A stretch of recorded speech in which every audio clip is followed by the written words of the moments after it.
Only the mind would be used as a tool, then the intellect would analyze it.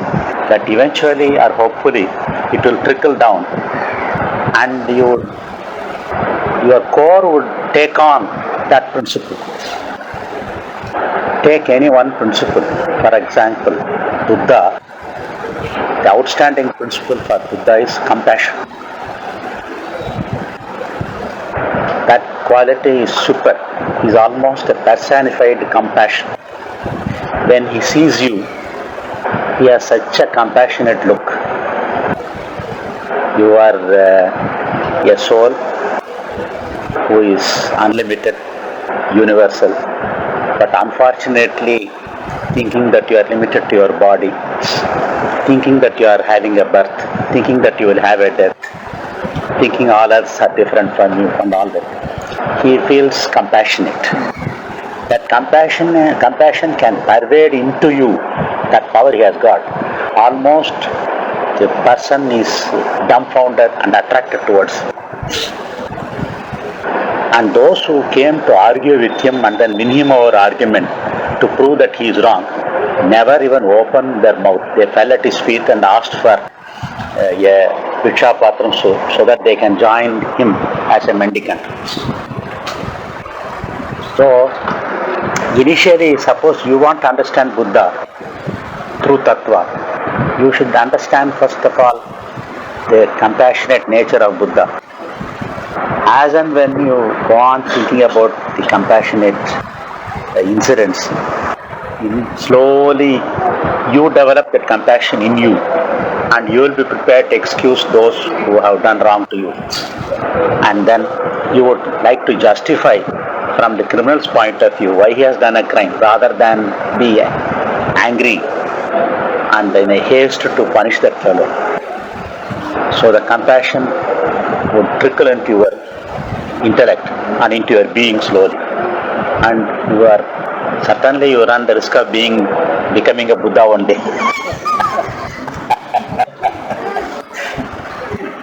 So knowing me through Tattva is that.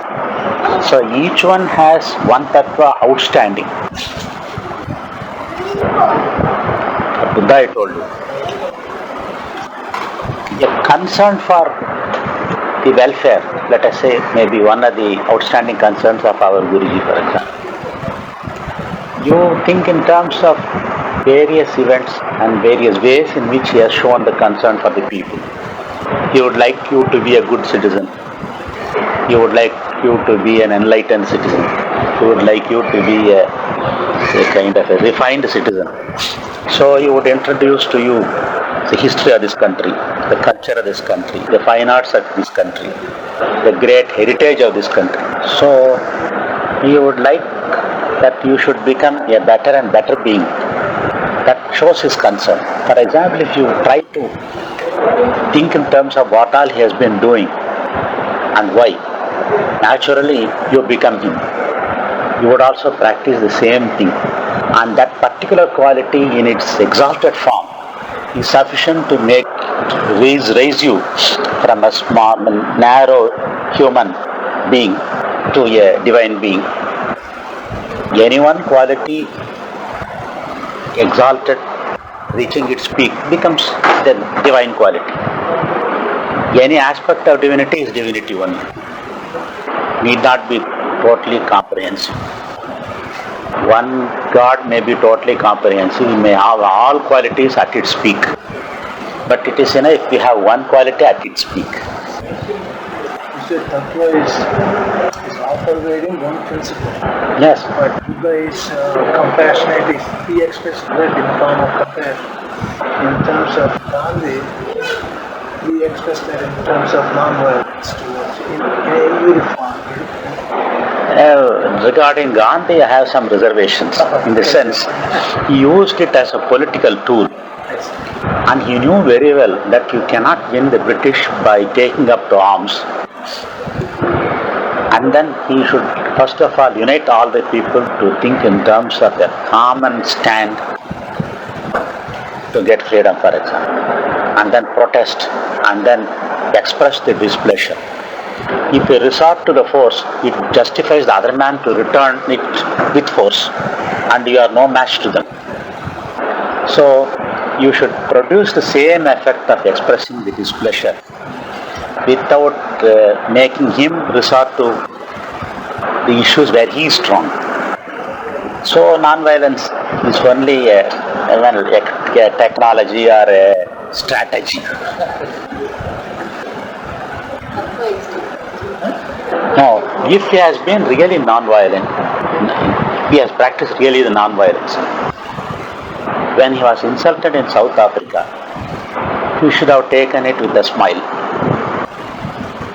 He didn't do that. He was full of revenge. When they could throw me out of the train, I will throw them out of my country. That's the stand he took. Where was the need to say that a bad Indian national government is better than a very efficient foreign government? Quit India. You know very well, the chaps are ill-prepared to govern themselves. They are inexperienced. Most of them had been only in the freedom struggle. They had never been in administration. And there are so many prejudices, caste, communities, interests, pulls and pushes. It requires some more time for you to get into a good administrative group. Then you can take over the country. But why was he in such a great hurry?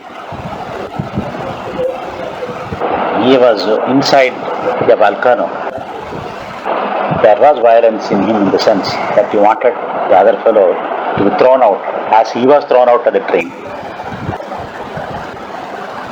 But he used non-violence because there are no other better means to show the protest with least damage.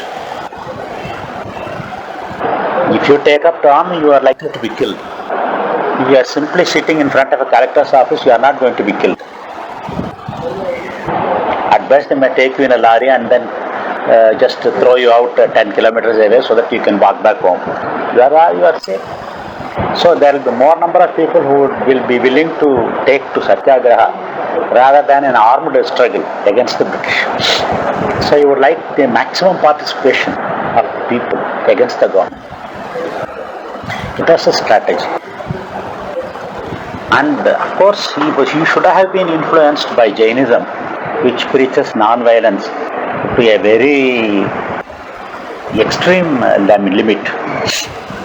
Jains, they don't eat anything in the beyond sunset, fearing that some insect might be there which may be consumed without your knowledge. Things of that sort. They have a cloth filter so that no insect would go into you. To that extent, they are practicing non-violence, and mostly Gujaratis, and that too the Vaishyas, the community to which Gandhi belongs, they have taken to Jainism. So from the childhood there is an influence of Jainism in him to talk the language of non-violence and ahimsa. But he used it in the political arena.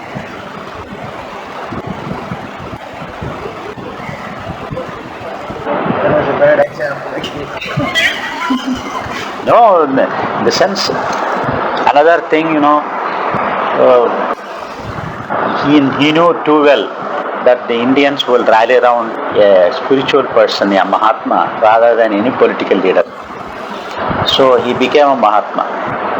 And to become a Mahatma, one of the divine qualities or outstanding qualities he should adopt.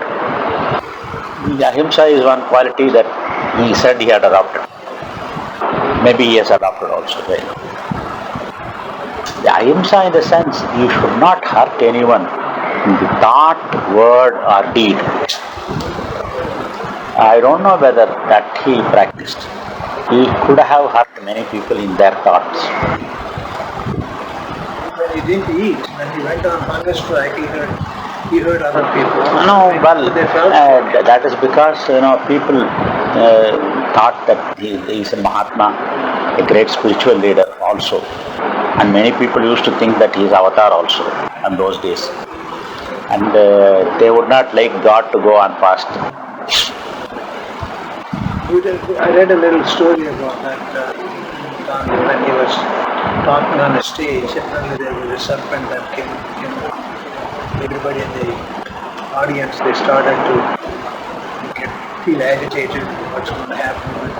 The serpent just went on his lap, just crossed back over, went over, and then just went over. Because he believed in peace, he never, the snake also recognized. So every atom in his body is nothing but peace. No, that's certainly a possibility. In fact, a big scorpion, what we call as Mandrakappa, once entered our small room where Guruji was doing his puja. When Guruji was doing his puja, it was just let us say about 8 feet by 7 feet small room, and we were all sitting, about 10 or 15 of us. And then it entered, and then Guruji said, "Don't disturb it. It is just going round us." And everybody else was sitting. Just sitting. Okay. Guruji said, and there is a, then it was there for 3 days. For 3 days, Guruji was sitting there, seeing people, and then giving us talks. And then he said, if I allow it to go, it would kill a child and add to its own sin. The initial sin itself is quite high to become a scorpion like that. So why should it, some more sin should be added, so I have kept here. So that he will avoid doing a sin. Nothing happened. It did not sting anyone. It was just, the Guruji was sitting on a petam. Just below the petam it used to be sitting. It was just all the time. Yeah. It could have stung anyone or himself. It did not do. Where were they separated? Varangal.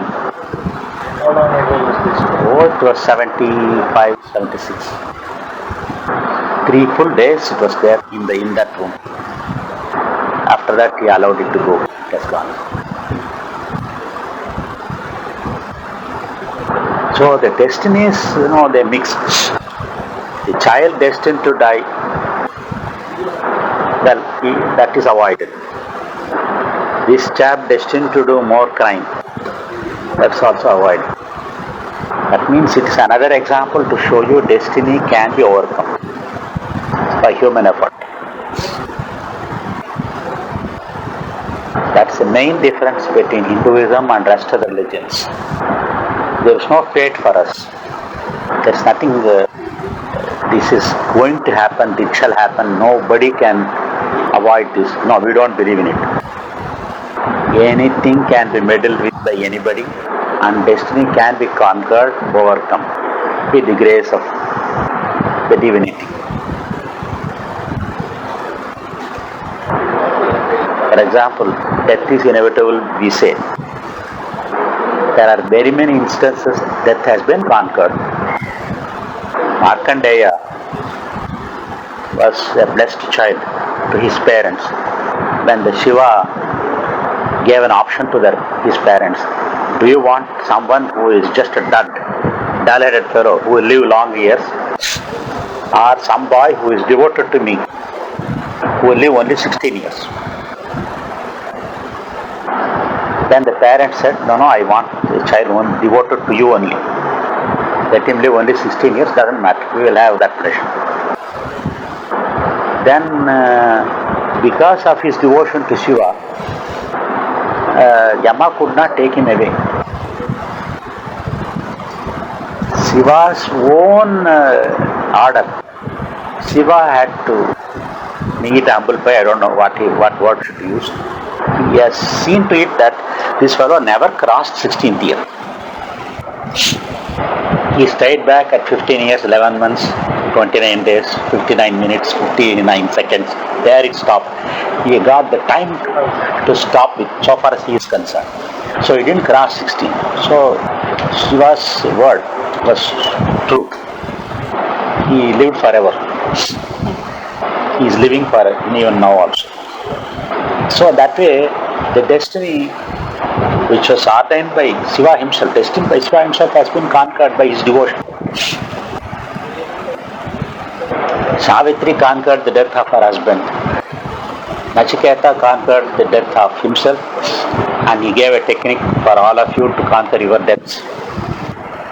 So that way, But how does people recognize the death is really to the body, but not to the but death is to the body?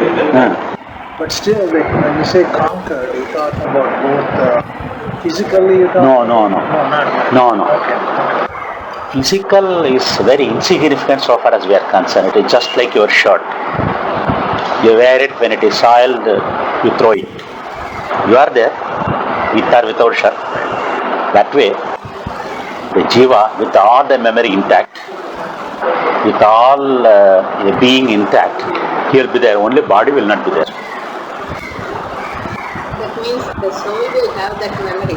Yes, That's what it means. For example, if you practice the yoga, what has been Nachiketa has got from Yama, that Kata yoga, the body will go. Body has to grow and then get dilapidated and then become unserviceable. It will be left.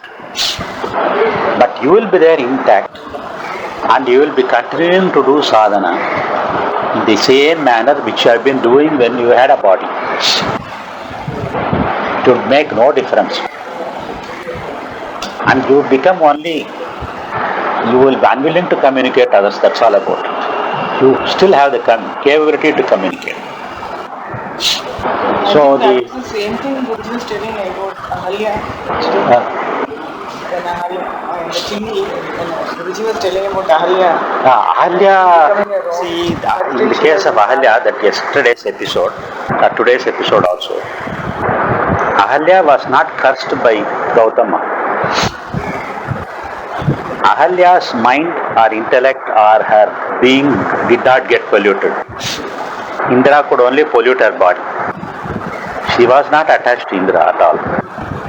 So that way there was no infidelity or anything proved. So anybody should be compassionate towards someone who has been wronged by somebody's mischief. So it is the duty of a society to see that facilities are created so that their sin should get washed. He was so powerful as to see that she became a stone wherein she would have no body consciousness and her core will be intact, which could do tapas. What is it that comes in the way of your tapas?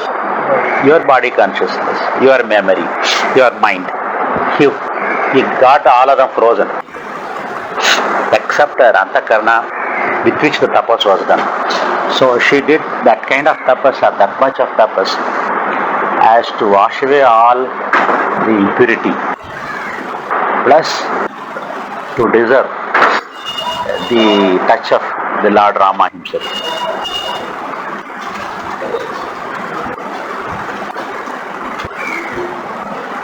I'm sure there's many examples. Guruji must have done that to someone else. Some kidney, for a day, 2 days, 3 days. That's so many examples. See, when it's not possible for you to conquer, he does that for you. You make the child walk, hold the finger. Either it is unwilling or it is not capable. It is your child, isn't it? What do? You lift it up and carry it. That's what a guru does also. When Guru gives you a mantra, along with mantra, he gives you something more than a mantra. I didn't tell in the public. I can tell you in private now. Yeah. Along with the mantra, Siddhi is also given. How do you explain Siddhi? Siddhi means, for example, a mantra is given. If you go on chanting it, it will first of all fill your mind. Then it will fill your intellect totally. then it will fill your consciousness. Then after some time, you become the mantra. All the capabilities that mantra has, you have. You become mantra itself. That is the siddhi. So, when a mantra is given, the siddhi is given along with it. Only thing is, a date, time and location or whatever it is fixed. Till that time, you should be doing it or not doing it. It has been done already, the work. It is something like you just get a fixed deposit payable to her in the year 2012. So when you give a paper, it is the money itself. Only thing is, she need not jump to get that money. She has to only wait for the 2012 and she gets that money. So, see,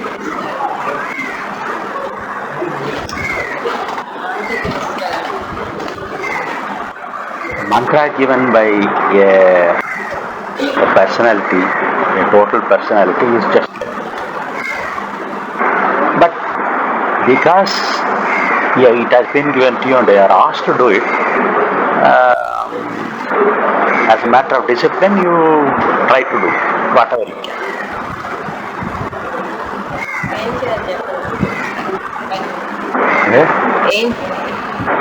గురువు గారు ఇచ్చారు కదా అలాగా వస్తుంది లోపల, కానీ ఇంకా ఏం చేయాలి? ఏమి చేయొద్దు. You try to learn how to wait with faith.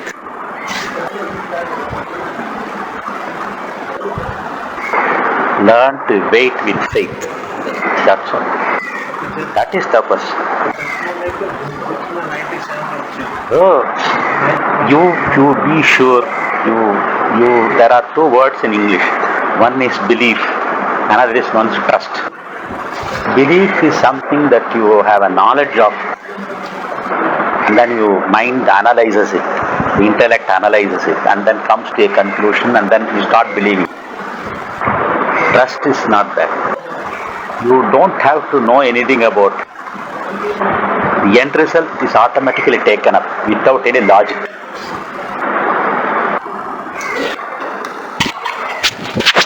Take this out. Then I tried to remove my head, it did not come. I tried all my might, it didn't come. Guruji was sitting like that, and after some time I got tired. My head started moving like that. Then again I tried to pull, it was not coming. I was tired. Then it moved up. How are you? Okay. Then 40 minutes elapsed like this. 50 people are waiting. Such a shame to me. What will they think of me? Every time I pull, my head comes. My head has already come up to the knee. It was not you. It's not coming out. Then I started introspecting. Maybe it's a punishment to humiliate me for a mistake of mine. So what is it I have done as a mistake? I have only one mistake to my credit. Small spiritual experiences of this man and that man, I used to think it's great. They are great. They have been given and I have not been given. So now I promise, if that is a fault, I will never ask any experience from you, number one. And I will think my association with you is the greatest experience. If that is true, let my head get released. I thought. Immediately, my head got released and I fell there. What a beautiful This process took 40 minutes and everybody was after me. What were you saying? దేవుడు చూసావా అది ఏమైంది నీకు బాబు చెప్తే డబ్బు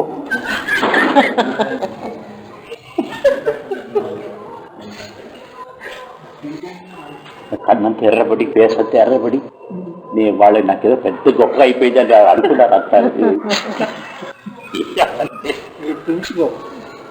Association itself is an experience. You don't need any other experiences. It's not the nearness, it's being. I just want him, feel him all the time. ఇది మీకు ఎందుకు చెప్తున్నానంటే మీరు ఆయనతో మాట్లాడుతున్నారు, ఆయనతో జోక్ చేసుకుంటున్నారు, మీతో ఆయనతో భోజనం చేస్తున్నారు, ట్రావెల్ చేస్తున్నారు, ఇంత ఉంది కదా, ఇంతకన్నా ఎక్స్పీరియన్స్ ఏదైనా ఉంటుందా? On a daily basis you are taking kirtan from the hands of God. You are talking to him. You are discussing everything with him. Is it incredible?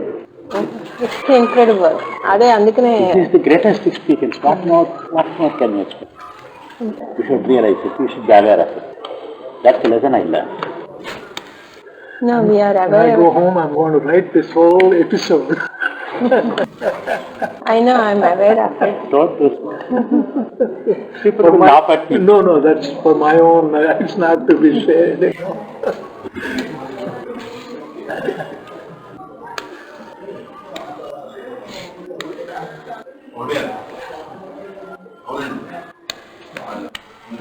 Thank you for sharing.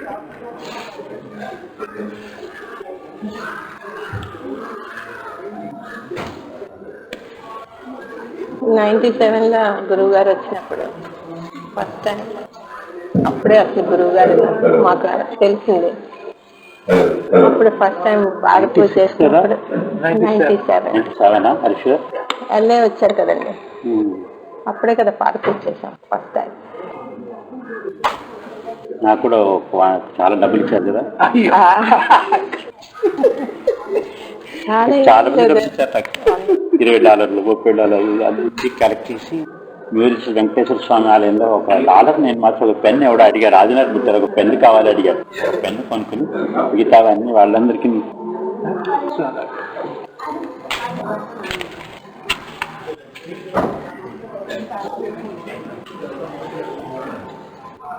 చూస్తాను.